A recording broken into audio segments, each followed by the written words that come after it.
토트넘 허스퍼의 사상 최악의 패배가 아니었나 싶습니다. 올 시즌에 워낙에 최악의 경기였다라고 말씀드린 토트넘의 경기들이 많았는데 그 중에서도 정말 이제 최악이라는 표현이 결코 과하지 않은 경기 아니었을까 싶어요. 네, 제가 본 토트넘 경기들 중에서도 손에 꼽힐 만큼 역대 최악의 경기였다라고 할 수 있겠는데요. 거의 시즌을 넘어서 그러니까 토트넘 전체로 말씀하시는 거죠? 네, 그러니까 제가 거의 1990년대 말부터 프리미어리그를 보기 시작을 했었거든요. 예.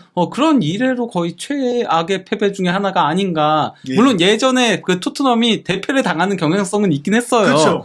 예, 근데 적어도 손흥민 선수가 간 이래로는 최악의 패배 맞습니다. 저도 그런 것 같습니다. 사실은 토트넘이 참패를 당한 게 아예 없지는 않은데 네.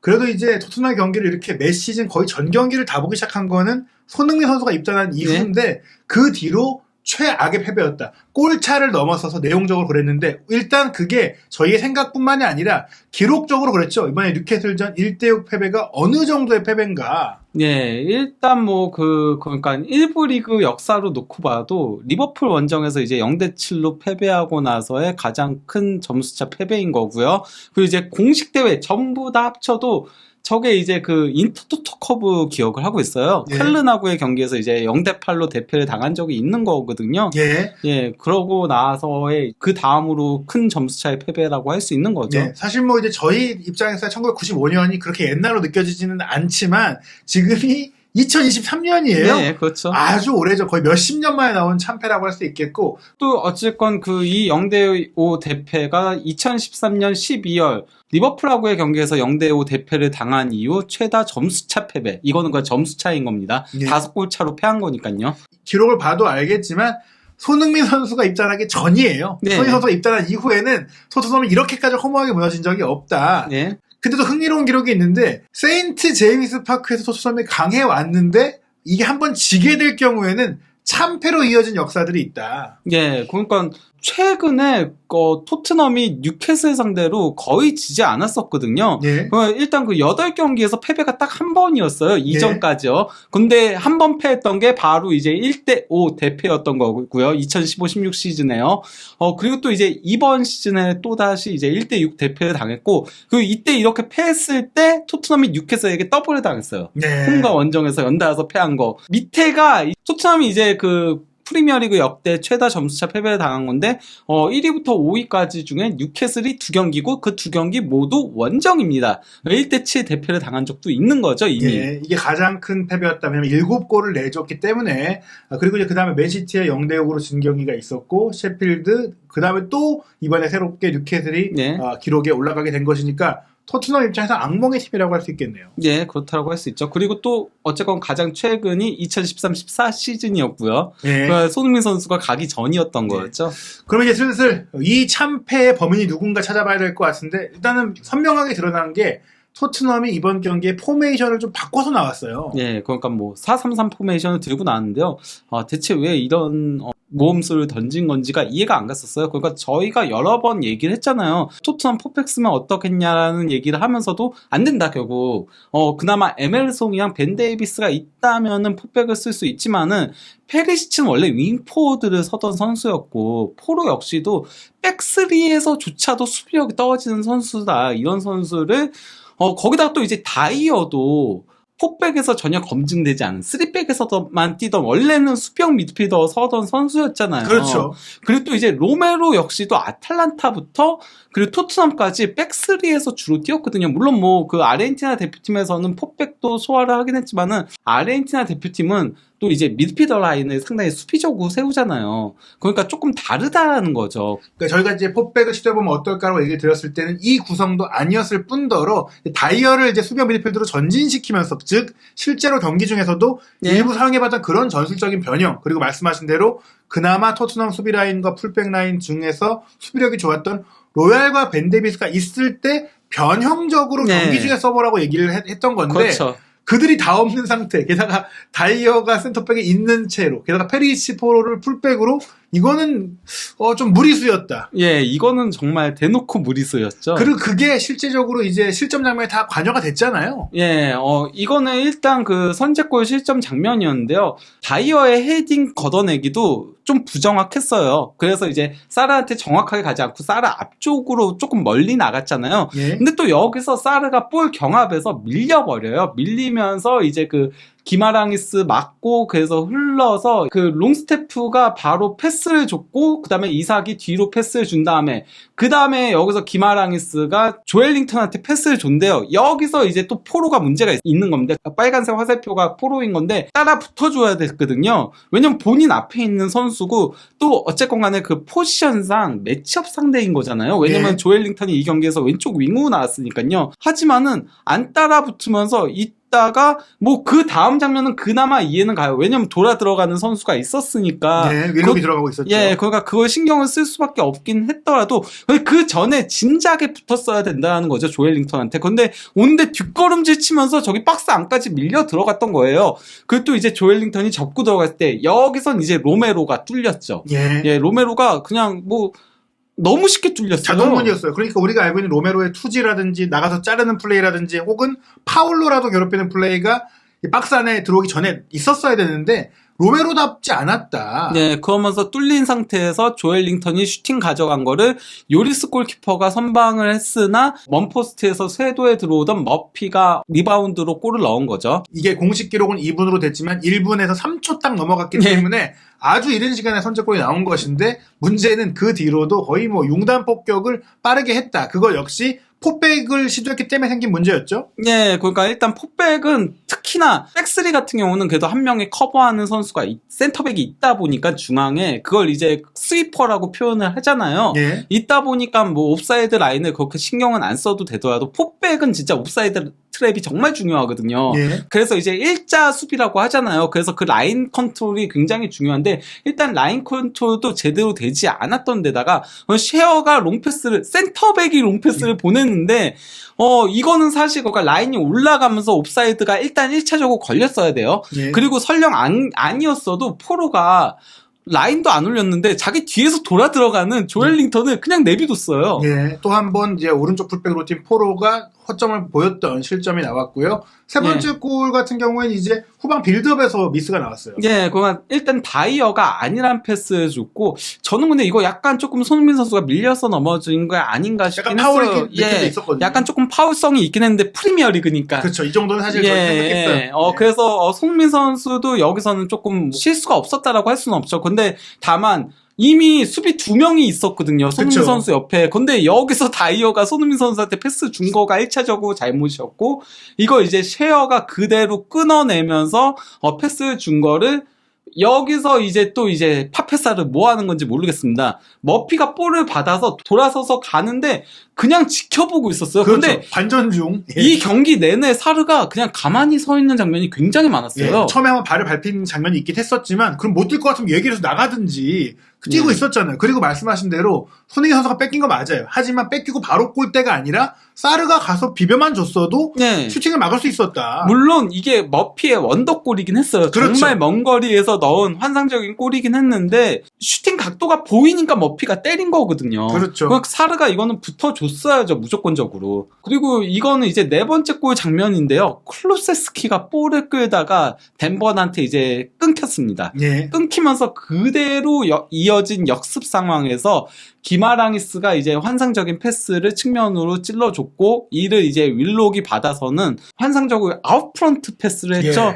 예, 아웃프런트 패스를 받아서 이제 이삭이 골을 넣은 건데 이거는 뭐 그러니까 수비의 잘못이라기보다는 클룹세스키가 볼을 끌다가 뺏기면서 바로 이제 역습을 허용했던 거. 예. 근데 문제는 이 경기 내내 이거는 이미 실점을 많이 해서 토트넘이 공격적으로 올라가야 되는 상황이었다 보니까 뭐 그런 부분도 있다라고 하겠지만은 공간이 너무 많이 비었어요. 예. 그러다 보니까 상대가 너무 쉽게 역습을 공격을 전개를 할 수 있었던 거예요. 사실 뭐 이런 시간 3골을 내줬기 때문에 멘탈도 흔들리고 집중력도 예. 흔들릴 수밖에 없고 또 클루세스키는 솔직히 최근에 계속 폼이 안 좋았어요. 예. 그리고 이게 번이 가로채고 나서의 기마랑이스, 윌록, 이삭 패스 2번으로 한 거거든요. 패스로만 놓고 보면은. 근데 여기서 또 한 골이 더 나오는 게 20분 12초였어요. 예, 그러니까 이게 더 큰 문제가 뭐냐면요. 이 장면이 거기가 나오지가 않았었어요. 왜냐면은 저 네 번째 골 리플레이 보여주고 있었거든요. 그렇죠. 리플레이를 보여주고 있는 상태에서 이제 이삭이 파울을 얻어낸 거예요. 그러니까 네. 파페사르한테 파울을 얻어내서 이제 시작이 된 거더라고요. 이거는 토트넘 선수들의 집중력이 완전히 떨어졌다는 걸 보여주는 건데요.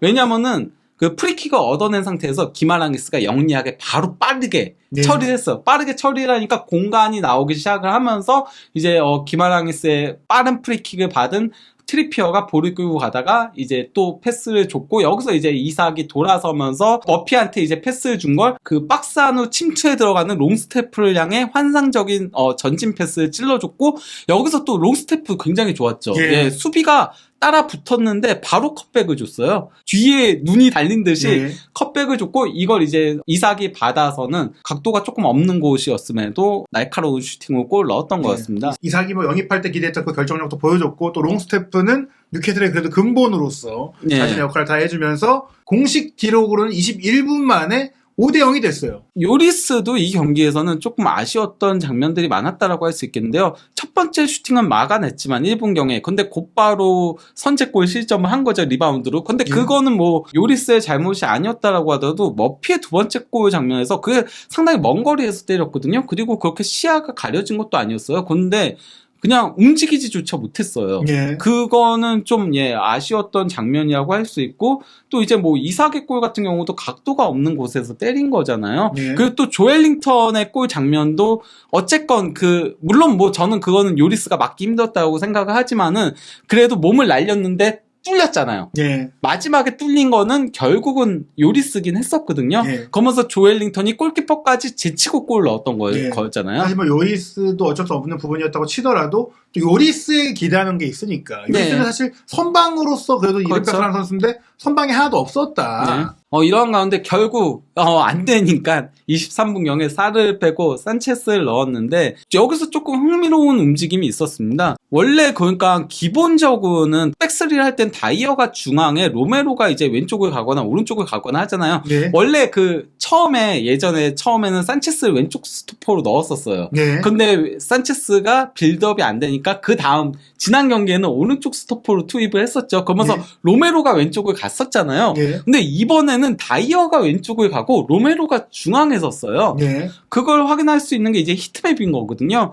다이어 확실하게 왼쪽 구역을 많이 커버하는 모습이 있었죠. 그리고 로메로가 중앙을 커버를 했고 산체스가 아예 오른쪽으로 이제 커버를 가는 이거는 아무래도 산체스는 오른쪽에 많이 치우쳐진 거는 포로의 뒷공간 커버 그렇죠. 문제 때문에 그렇다라고 보이는데 저는 그가 로메로 중앙에 배치한 게 수비를 조금 더 그래도 안정화를 하기 위한 포석이 아니었나 싶긴 해요. 문제는 이 경기 내내 로메로가 뻥뻥 뚫렸어요. 로메로가 정말 수비가 경합이 안 되는 로메로가 무슨 존재 가치가 있나 싶을 정도로 좀 그랬는데 그건 나중에 조금 기록으로 얘기해 드리도록 하고요. 전반전은 뭐 일방적이었죠. 말 그대로 점유율도 59대 41로 뉴캐슬이 우위를 점했고요. 슈팅 숫자도 14대 4로 이거 뭐 3배가 넘게 많았었고요. 거의 4배 가까이 되는 거죠. 빅찬스도 뉴캐슬이 4회였고 반면에 토트넘은 하나도 없었고 코너킥도 6대 2로 뉴캐슬이 우위를 점했고 기대 득점도 뉴캐슬 2.19골 반면에 이제 토트넘은 0.33골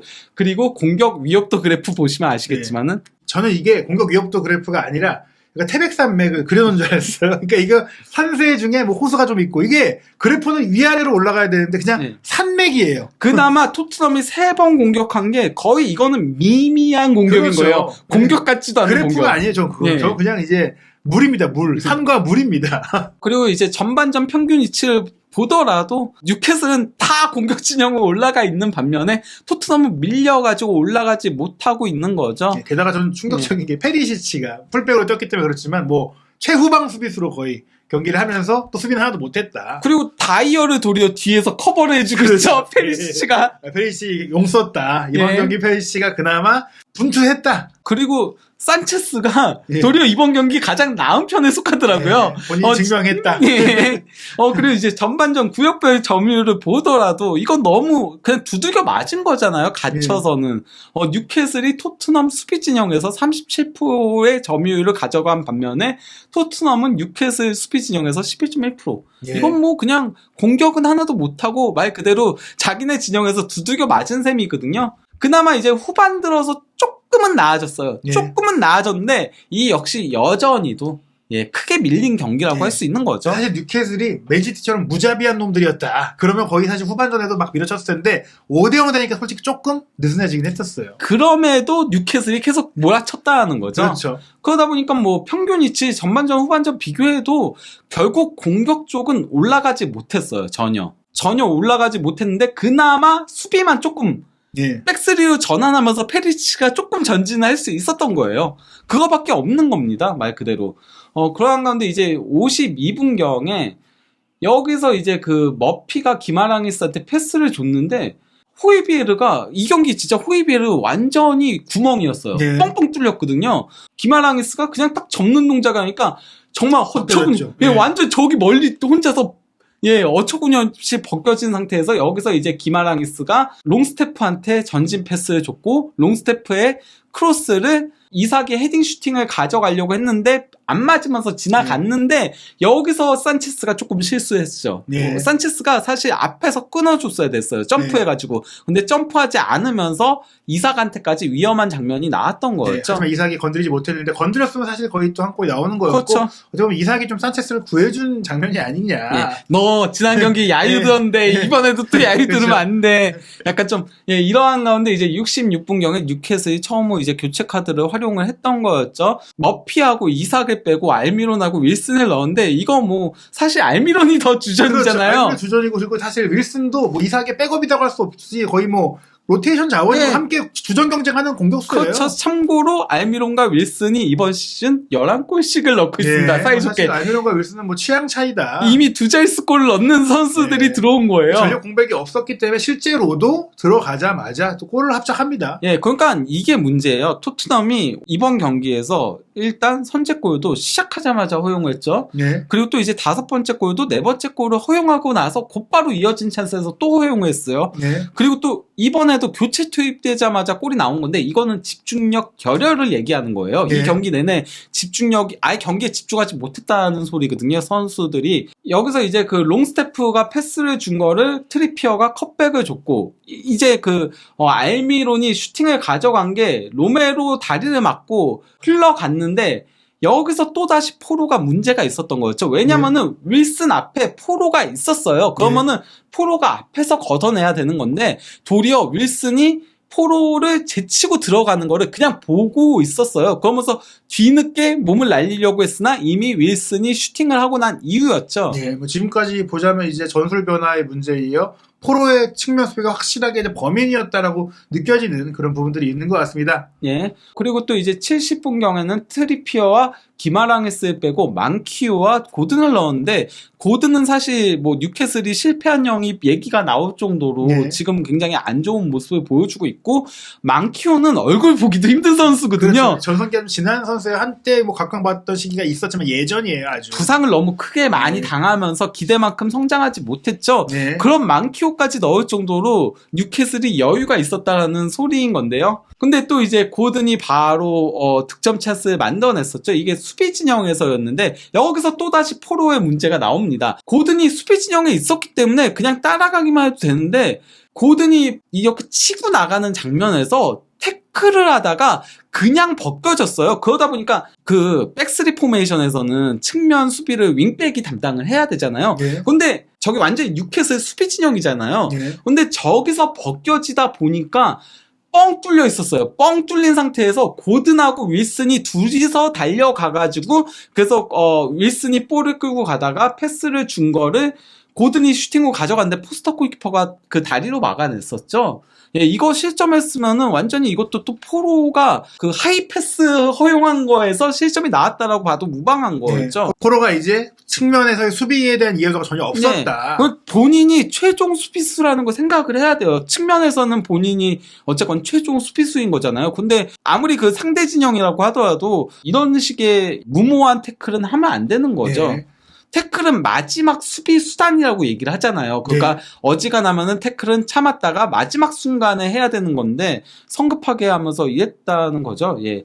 그리고 뭐 경기 기록 전체로 놓고 보더라도 뉴캐슬이 대승 거둘 만한 경기였죠. 뭐 슈팅 숫자 25대 11이었고요. 유효 슈팅 8대 3이었고요. 점유율도 57대 43이었고요. 뭐 기대 득점도 뉴캐슬 3.6골에 토트넘 1골이었고 토트넘은 그냥 딱 기대 득점만큼 넣은 거라고 네. 할 수 있는 거죠. 케인의 예. 개인 능력에 뭐 가까운 상황이었는데 어찌됐거나 그 케인이 뭐 골을 넣었고요. 예, 그리고 공격 위협도 그래프를 놓고 보더라도 토트넘이 공격한 구간은 딱 5구간인데 그 구간도 그렇게 크진 않다. 네. 반면에 뉴캐슬은 공격 구간이 엄청 많은 데다가 다 그냥 쭉쭉 올라가 있는 거죠. 예, 게다가 뭐 토트넘의 후반전 저 구간은 마지막에 이제 좀 주력 선수가 빠졌을 때 그나마 조금 위협도가 올라갔다. 예. 근데 좀 인상적인 게 저희가 항상 말씀드리는 그 패스 네트워크인데 이거 좀 기이하다. 예. 이 토트넘의 패스 네트워크는 뭔가 패스를 했나? 이게 그러니까 그 백스리로 전환하고 나서의 이제 그 23분부터 48분까지의 패스 네트워크인 건데요. 예. 일단 이 경기가 패스가 제대로 구동되지 않았던 이유가 백스리로 전환하고 나서도요. 일단 로메로가 중앙에 있다 보니까 로메로는 결국은 다이어한테 주는 거밖에 예. 없는 거예요. 그리고 또 이제 다이어도 측면에 가다 보니까 패스가 완전히 엉망이었고 또 수비 쪽에서 밀리다 보니까 호이비에르가 내려와 있었죠. 네. 호이비에르가 내려와 있다 보니까 간극도 벌어지게 되고 예. 사실상 이거는 대체 뭐 하는 거지? 그 페리치는 요리스 옆에서 뭐 하고 있는 거지? 수비하고 있는 거죠. 예. 왜냐면 다이어가 올라가 있으니까 그렇죠. 예. 페리시치가 이 경기에서 다이어 뒤치다거리를 했다니까요. 예. 진정한 왼쪽 수비수로서 활약을 했던 페리시가 됐고요. 예, 그 공격 쪽에는 패스 공급도 안 되고 그냥 몇 명씩 페어로만 패스 주고받을 뿐이에요. 예, 특히 손흥민 선수는 최전방에 올라가 있지만 전혀 공을 받지 못했다. 네. 그리고 이 경기가 후방 빌드업이 내내 문제가 됐었다는 게 그러니까 확실히 폭백을 이게 그러니까 백스리의 또 다른 이점이 뭐가 있냐면요. 후방 빌드업이 용이하게 되거든요. 네. 왜냐면 백스리를 하게 되면은 좌우 윙백까지 내려오게 되면은 골키퍼가 패스 줄 수 있는 그 채널이 5개가 생겨요. 그러니까 3명의 센터백과 그리고 2명의 윙백까지 그리고 또 거기다가 2명의 수비형 미드필더까지 내려오게 되면은 채널이 7개까지 발생을 하거든요. 네. 그래서 후방 빌드업이 용이해지고 거기서의 이제 전진들이 나올 수 있는 거예요. 대부분의 이 볼 전진 패스나 캐리는 수비 쪽에서 많이 나와요. 예. 그럴 수밖에 없는 게 왜냐면은 상대 압박이 없으니까 거기서부터 이제 볼을 끌고 가거나 아니면 거기서부터 패스를 주는 건데 토트넘 선수들 봐봐요. 없잖아요. 예. 다 뉴캐슬 선수들이 차지하고 있을 뿐더러 그리고 이 경기가 토트넘이 얼마나 밀렸는지 보여주는 지표가 윌록, 조엘링턴 뭐 이런 선수들이 지금 상위권에 있는 거거든요. 윙 네. 플레이어들이. 그러니까 너무 쉽게 플레이를 했다는 거죠. 예. 거기다가 이제 볼 경합 그래프를 놓고 보더라도 페리시치는 선전을 했죠. 정말. 네. 예, 가장 높게 있습니다. 네. 페리시치가 이런 일이 있을 줄이야. 예. 예, 그리고 산체스가 그나마 또 선전을 했죠. 근데 문제는 포로는 언제나처럼 밑에 있고요. 더블 볼란테로 나온 2명의 수비형 미드필더 스킵하고 호이비에르 이 경기 최악이었습니다. 예. 그냥 뻥뻥 뚫렸어요. 이 둘이. 손흥민 선수는 뭐 공격수니까 원래 공격 쪽은 볼 경합 승률이 떨어질 수밖에 없거든요. 상대 밀집 지역에서 하니까요. 또 다른 문제는 로메로와 포로. 예. 예, 포로는 항상 낮다고 하더라도 로메로까지도 저렇게 밑에 있다는 거는 좀 문제가 있는 거예요. 센터백이 밑에 있으면 안 돼요. 볼 경합 그래프가. 게다가 로메로는 경합을 잘하는 선수로 알려져 있었는데 이날 경기는 그 역할을 못 해줬다. 예. 그럼 뭐 드리블 돌파를 허용한 횟수가 3회였고요. 거기서 이제 실점도 나왔던 거였죠. 그래서 이제 뭐 실점에 빌미를 제공한 이제 예. 슈팅을 허용했다라는 거고요. 그리고 볼 경합, 그라운드 볼은 5회 경합했는데 한 번밖에 성공하지 않았고요. 공중 볼은 아예 경합조차 하지 않았어요. 대체 예. 뭐 한 건지 모르겠어요. 예. 도리어 패스는 웬일로 90% 91. 근데 이건 아마도 옆으로 자꾸 예. 다이어한테 다이어한테 패스. 주니까. 예. 예. 근데 또 다이어는 원래 다이어의 존재 이유가 뭡니까? 예. 패스 아니에요. 패스. 패스 성공률 75%였고요. 그리고 소유권 잃은 횟수 15회로 상당히 많았죠. 예, 결국에 예. 이제 포백도 실패였지만 쓰리백을 바꿨을 때도 서로의 위치를 좀 바꿨던 게 또 제대로 작동하지 못하면서 네. 각자의 장점을 살리지 못했다. 그리고 다이어도 공중볼 경합 한 번도 없습니다. 대체 뭐 이 팀은 오늘은 공중볼 경합을 안 하기로 한 건지 예. 그러다 보니까 뭐 이삭이 안 맞아서 그랬지 헤딩이 그냥 지나가고 뭐 그런 장면들이 있었던 거였죠. 예. 게다가 이번 경기 포백을 썼는데 역시나 이제 윙백들을 풀백으로 쓴 것에 대한 문제 드러난 것 같은데요. 물론 뭐 페리시치는 그래도 저는 이 경기에서 수비적으로 잘했어요. 클리어링도 4회를 기록하고 가로채기도 1회, 뭐 태클 2회, 그리고 또 그라운드볼 경합 승률도 매우 높고 공중볼 경합 승률도 높잖아요. 네. 근데 이제 페리시치 같은 경우는 패스가 조금 안 좋았죠. 패스 네. 성공률도 62%였고 뭐 소유권의 이름 횟수도 12였고 이게 아마도 그러니까 제가 봤을 때는 페리시치가 다이어보다 더 밑에서 뛰었잖아요. 그렇죠. 그래서 걷어내기 바빠서 그래서 이게 떨어졌죠. 예. 이렇게 된 게 아닌가 싶고 프로가 이제 항상 문제가 되는 것들이 이번에도 그대로 드러난 거죠.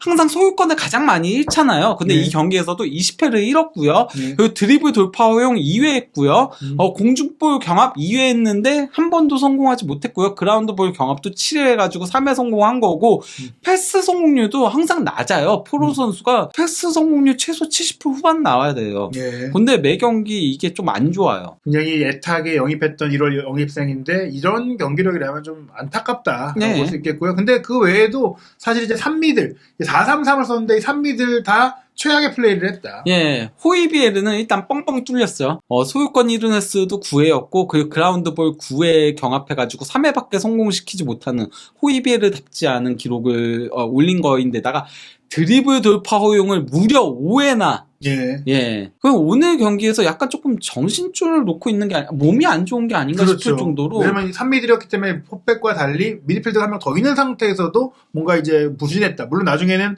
다시 3-4-3으로 바꾸긴 했지만 어찌됐거나 시작부터 호이비에르가 안 좋았어요. 예, 그러면서 기마랑이스한테 말 그대로 농락당했죠. 그렇죠. 호이비에르가.